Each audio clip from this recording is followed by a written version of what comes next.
प्रिय स्टूडेंट, अभी हम मैथिली गुप्त के संकलित अंश के का पश्चाताप के दो वीडियो, इसके पूर्व के वीडियो में हमने अध्ययन किया है। अब आगे का जो संकलित काव्य है उसका अध्ययन हम कर रहे हैं। केकई के मन में जो भी है, अयोध्या में घटित घटना के बाद उसके मन में जो भी पश्चाताप, वितृष्णा या इसको कहते हैं व्याकुलता, व्यग्रता, जो भी है उसको यहाँ व्यक्त कर रही है। मैथिली गुप्त ने केकई के मनोभावों को चित्रित करने का सफल प्रयास किया है। मैथिली गुप्त आधुनिक तुलसीदास कहे जाए तो भी कम नहीं है, मगर उनका मकसद राम काव्य से ज़्यादा इन स्त्री पात्रों की मनोदशा का वर्णन करना था। और राम काव्य पर उन्होंने बहुत सारे प्रबंध काव्य लिखे भी हैं। पंचवटी, साकेत, दो तो अपने ध्यान में हैं। राष्ट्रकवि हमारे मैथिली गुप्त। अब इनके आगे के पदों को हम देखते हैं। केकई क्या कह रही है। केकई राम से कहती है, सहती कोई अपमान तुम्हारी अम्बा पर, हाय आज वह हुई निपटना। हे राम, तुम्हारी माता, अम्ब का मतलब भी माता, अम्बा का मतलब भी माता, अम्बा जी का मतलब माता जी। हे राम, तुम्हारी ये माता भला कभी कोई अपमान सह सकती थी? अगर मैंने तुम्हें वनवास और भरत के लिए राज्य नहीं माना तो किसी की मजाल थी जो मेरा अपमान कर सके? पर हाय आज वह हुई निपटना लंबा। लेकिन आज वही में इतनी स्वाभिमानी और कूलवान, आज वही में क्या है, निपट, बिल्कुल ही निराश्रित हो गई हूं, बेसहारा हो गई हूं। सारे संसार के लोग मुझसे, या राज्य के सारे लोग मुझसे घृणा करते हैं। मैं सहज मान ही नहीं रही वही छत्राणी। मैं तो सम्मान पाने की हमेशा इच्छुक रही। अपना सम्मान मेरे हाथ में था और मैं छत्राणी भी हूँ। और क्षत्रियों चित्त जो सम्मान चाहिए, जो गुण चाहिए, वो मुझ में है। अपमान सुनते ही मुझे क्रोध आना चाहिए, वो भी सब कुछ है मेरे पास। इस कारण सीखी नहीं दैन्य वाणी। इसी कारण मैं दैन्य वाणी मतलब लाचारी की बातें करना नहीं जानती या गिड़गिड़ा कर बोलना नहीं जानती। पर महादीन हो गया आज मन मेरा, भावज्ञ सहजो तुम्ही भाव धन मेरा। लेकिन आज जो समय बदल गया है, आज मेरा मन बिल्कुल गरीब और लाचार हो गया है। मैं मन में ऐसा कोई स्वाभिमान ला ही नहीं पा रही हूँ। मेरे कृत्य ने मुझे इतना शर्मिंदा कर दिया है। भावज्ञ, तुम तो भावों को जानने वाले हो। मेरे मन का भाव धन है, उससे तुम ही समझो और तुम ही उसे पहचानो या संभालो। सहजो का मतलब संभालना होता है। समुचित ही है मुझको विश्व घृणा ने घेरा। अगर विश्व संसार मुझसे घृणा करता है तो ये बात योग्य ही है, सही है, क्योंकि मेरा कृत्य ऐसा है। समझाता कौन शांति मुझे भ्रम मेरा। अब मुझे शांतिपूर्वक कौन समझाता? ये तो मेरा भ्रम था। यूं ही तुम वन को गए देव सुरपुर को। जैसे तुम वन में गए और देव अर्थात पति, मेरे पति राजा दशरथ स्वर्ग सिधार गए, मैं बैठी रह गई लिए सुर को, और मैं अपने हृदय को थाम कर बैठी रह गई। किससे कहूँ तो क्या कहूँ। बुझ गई पिता की चिता भरत भुजधारी। तुम्हारी लंबी भुजाओं वाले पिता की चिता भी बुझ गई। पितृभूमि आज भी तप्त तथा तुम्हारी, तप्त तथापि तुम्हारी।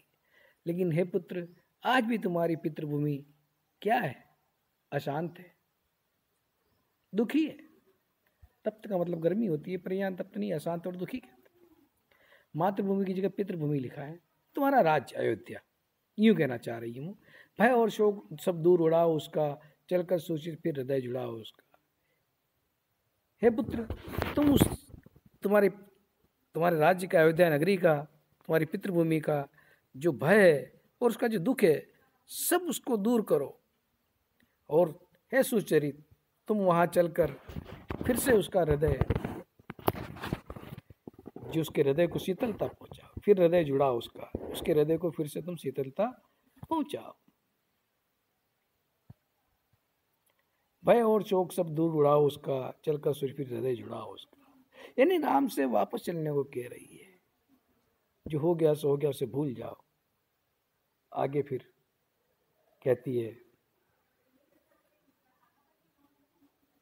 हो तुम्ही भरत के राज्य, स्वराज्य संभालो, मैं पाल सकी न सो धर्म, उसे तुम पालो। भरत के राज्य तो तुम हो, मैं तो मूर्ख थी जो भरत के लिए राज्य मांगा।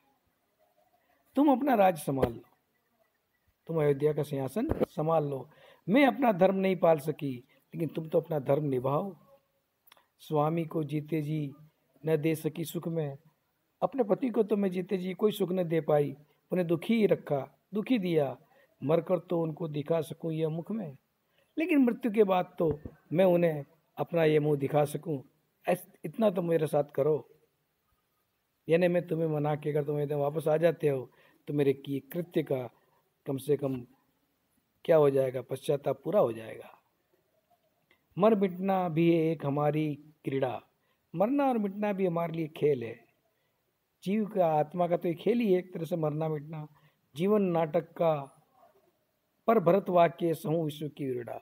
पर ये सही है, ये सनातन वाक्य रहेगा। भरत वाक्य उसको कहते हैं कि नाटक वगैरह में जब पहला सूत्र जो बोला जाता है वो भरत वाक्य कहा जाता है, जिसके अंदर नाटक की कथा वगैरह का आदि मतलब शुरुआत होती, प्रस्तावना, शुरुआत की बात होती है।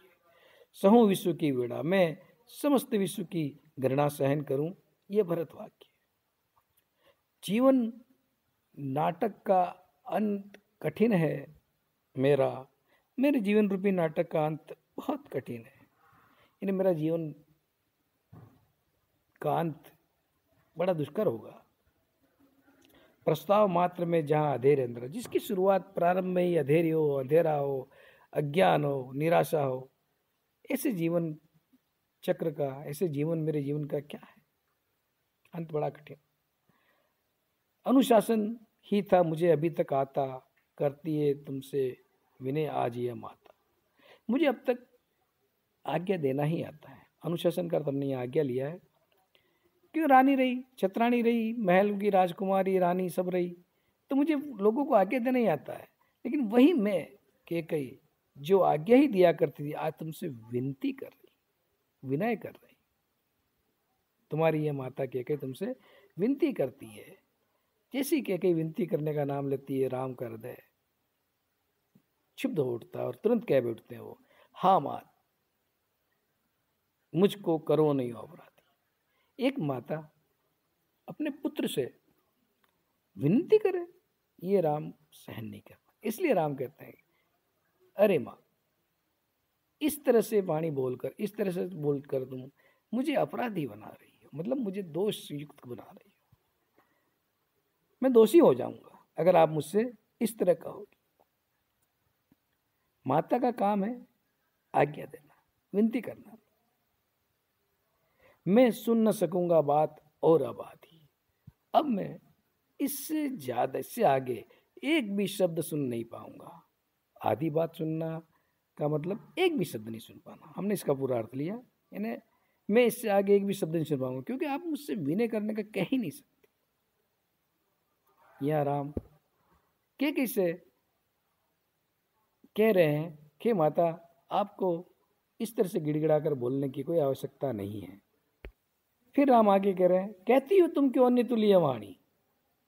हे माता, तुम दूसरों की तरह, परायों की तरह ऐसी बातें क्यों कर रही हो। क्या राम तुम्हारा पुत्र नहीं हुआ माँ? क्या राम तुम्हारा चहेता पुत्र नहीं है? इस भांति बनाकर हाय मुझे न रुठाओ। हे माता, इस तरह से विनती कर कर गिड़गिड़ा कर मुझे रूठाओ मत, मैं रूठ जाऊंगा। जो उठूं न मैं, क्यों तुम ही ना आप उठाओ। यदि मैं स्वयं नहीं उठूं तो तुम हाथ पकड़कर क्यों नहीं उठा लेती। यानी आपकी बात मानने के लिए मैं नहीं उठूं तो तुम हाथ पकड़ खुद उठा लो मुझे। वैसे सब के दिन आज हमारे बीते, मानता हूँ हमारे वो बचपन के दिन बीत चुके हैं। माँ के शिशु क्यों शिशु ही न रहे मन चीते। माँ के जो बच्चे हैं क्यों उनके मन को भाने वाले, उनके जीव उनके प्यारे और नहीं रह जाते। मन चीते मतलब मन को भाने वाले, मन को पसंद आने वाले प्रिय बच्चे क्यों नहीं रह पाते। तुम रीछ खींच कर कोप जनाती मुझको, बचपन में तुम रीछती खींचती थी और मुझे डांटती थी। हंस आप उठाती हंस आप रुठाती, आप बनाती मुझको। आप स्वयं मुझे रुठाती और फिर आप स्वयं ही मुझे बनाती थी। हे माता, वे दिन बीते तुम जीर्ण दुख की मारी। अब मानता हूँ वे दिन निकल गए हैं और तुम जीर्ण मतलब तुम्हारा शरीर थोड़ा कमजोर हो गया है और दुख भी तुम दुखों का पहाड़ तुम पर आ पड़ा है। और मैं भी बड़ा हुआ अब और साथ ही भारी, मैं भी थोड़ा बड़ा हो गया हूँ और थोड़ा भारी भी हो गया हूँ। जैसे ही राम कहते हैं तो कैकेयी, अब उठा सकोगी तुम न तीन में कोई। अब तुम तीनों माताओं में से कोई भी मुझे नहीं उठा पाओगी, या हम भाइयों में से किसी को नहीं उठा पाऊंगी। तब कैकेयी याद करके कहती है तुम हल्के कब थे, यानी छोटे थे तब भी तुम हल्के नहीं थे। और ये बात आती एक हंसी से उसके कैकेयी के चेहरे पर आ जाती है और फिर तुरंत रोने लग जाती है। हंसी कैकेयी रोई और हंसते हंसते कैकेयी रोने लग जाती है। अब अगला पद हम अगले वीडियो में देखेंगे, या इस अंश को यहीं ख़त्म करते हैं।